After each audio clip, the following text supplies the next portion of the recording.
ओहो! कितना सुंदर, अद्भुत, कितना बड़ा जिन मंदिर है ये। देखो, यहाँ पर सोने और रत्नों के कितनी बड़ी बड़ी भगवान की प्रतिमाएं विराजित की गई हैं। ऐसा लग रहा है मानो स्वर्ग से देवताओं ने आकर इस मंदिर को बनवाया है। क्या आपको पता है कि ये मंदिर किसने बनवाया? भूतिलक नगरी के श्रावक श्रेष्ठी सेठ धनपाल जी ने। वे बड़े ही धार्मिक और दानवीर व्यक्ति थे।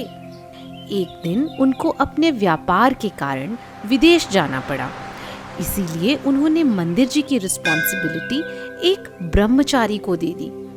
बट वो ब्रह्मचारी एक नामी चोर था, जो मायाचारी करके ब्रह्मचारी का रूप धारण कर उस मंदिर में सिर्फ चोरी करने के इरादे से आया था। जैसे ही सेठ धनपाल गए, उस ब्रह्मचारी ने मंदिर के सोने के सामान और मूर्तियों को एक एक करके बेच दिया, और वो धन उसने अपनी एडिक्शन, व्यसन और बुरी आदतों में खर्च कर दिया। बच्चों, आपको पता है ना, चोरी करना कितना बड़ा पाप है, महापाप है, और वो भी मंदिर जी में। इसका तो बहुत बुरा फल मिलता है, नरक भी जाना पड़ता है। इस महापाप कर्म के कारण उस चोर की बहुत बदनामी हुई, बहुत लोगों ने उसको गलत बोला। कुछ ही दिनों में उसे कुष्ठ रोग हो गया, लेप्रोसी, और वो बहुत आर्त ध्यान के साथ, बुरे बैड ध्यान के साथ उसको मरण हो गया और वो नरक में गया। उसने नरक में भी सैकड़ों वर्षों तक, बहुत हंड्रेड्स ऑफ इयर्स तक बहुत दुख और कष्टों को भोगा। उसके बाद उसका जन्म हुआ अकृत पुण्य नाम से एक बहुत संपन्न, बहुत रिच परिवार में। लेकिन जन्म लेते ही उसके परिवार के सदस्य एक के बाद एक मरते चले गए। अब तो उसकी फैमिली में सिर्फ 2 ही लोग बचे थे, एक वो और एक उसकी माँ।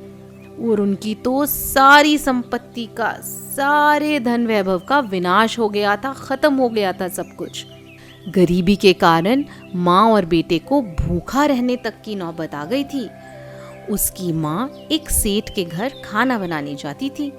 उन सेठ के 7 बेटे थे, जो अकृत पुण्य को हर वक्त टीज करते रहते थे, तंग करते रहते थे। अकृत पुण्य उन सेठ की गायों को चराने का काम करने लगा था। एक दिन वो बालक अपनी माँ से खीर खाने की जिद कर रहा था। अपनी बेटे की जिद के कारण माँ ने सेठ के घर से खीर बनाने का सामान लाया और खीर बनाई, और उसने अपने बेटे से बोला कि बेटा, कोई मुनिराज यहाँ से निकलेंगे तो उन्हें आहार कराने के बाद ही हम भोजन करेंगे। और वो माँ तो कुएं पर जल लेने निकल गई। तभी एक मुनिराज वहाँ आ गए, तो बालक अकृत पुण्य ने उन्हें रोकने का बहुत प्रयास किया, बहुत ट्राई किया, यहाँ तक कि मुनिराज के चरण तक पकड़ लिए और कहने लगे, मुनिराज, आप मेरे घर पे भोजन किए बिना नहीं जा सकते। मुनिराज उसके भोलेपन और भक्ति से बहुत इम्प्रेस हुए, प्रभावित हुए। फिर माँ ने आकर नवधा भक्ति पूर्वक मुनिराज को आहार कराया। वो मुनिराज बहुत बड़े तपस्वी थे। अपने तप के प्रभाव से उन्हें स्पेशल पावर्स प्राप्त थी, जिसे हम रिद्धि सिद्धि भी कहते हैं।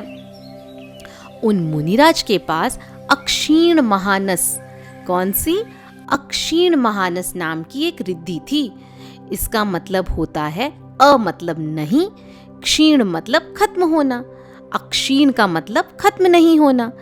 यह रिद्धि जिन मुनिराज के पास होती है ना, तो वो जिस भी चौके में आहार करते हैं, वहाँ उस दिन भोजन खत्म ही नहीं होता, चाहे उस घर में कितने ही लोग भोजन कर लें। उस दिन ऐसा ही अकृत पुण्य के घर पर भी हुआ।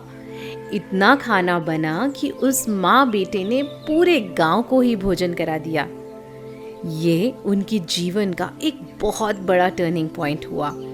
कहाँ उन्होंने पिछले जन्म में चोरी की और नरक गए, और अब देखो, साधु संतों को आहार दान देके उन्होंने तो अपने जीवन की दिशा ही बदल दी। उसी दिन अकृत पुण्य जंगल से गायों को चरा कर लौट रहा था, तो एक बाघ ने उस पर अटैक कर दिया। नमोकार जपते हुए समता भाव से मरण होने के कारण अकृत पुण्य वहां से मरकर स्वर्ग में देव बना। स्वर्ग में बहुत सारा सुख भोगने के बाद उसने सेठ धनपाल के यहाँ धन्य कुमार के रूप में जन्म लिया। उस जीवन में धन, संपदा, ऐश्वर्य, यश कोई कमी ही नहीं थी उसको। धन्य कुमार बचपन से ही मुनि भक्त और दानवीर थे। वो हमेशा सबकी मदद को, सबकी हेल्प करने को तैयार रहते थे। अपने इंटेलिजेंस से उन्होंने कई तरह के चैलेंजेस को भी जीता था। उनका जीवन तो बहुत सुखमय बीत रहा था। उन्होंने बहुत मनी, बहुत सारी वेल्थ भी अर्न कर ली थी। धन्य कुमार अपने धन का उपयोग, अपनी वेल्थ का यूज बड़े बड़े जिन मंदिरों को, जिनालयों को बनाने में करते थे। वो प्रतिदिन साधु संतों की सेवा भी करते थे। एक दिन उन्हें पता चला कि उनकी जो वाइफ है ना, कि उनके भाई शालीभद्र ने मुनिराज दीक्षा लेने का सोचा है। वे तप करने की प्रैक्टिस कर रहे हैं ताकि दीक्षा ले सकें। तो धन्य कुमार ये बात सुनकर हंसने लगे।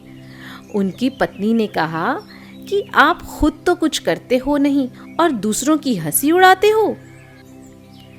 यह सुनकर धन्य कुमार को रियलाइजेशन हुआ कि बात तो सही है। दीक्षा लेने का, तप करने का अभ्यास नहीं किया जाता, प्रैक्टिस नहीं की जाती, बल्कि सीधे दीक्षा ले ही ली जाती है। सोचने में समय नहीं गंवाना चाहिए और सीधा कार्य को कर लेना चाहिए। उन्होंने भगवान महावीर के समो शरण में जाकर दीक्षा ले ली।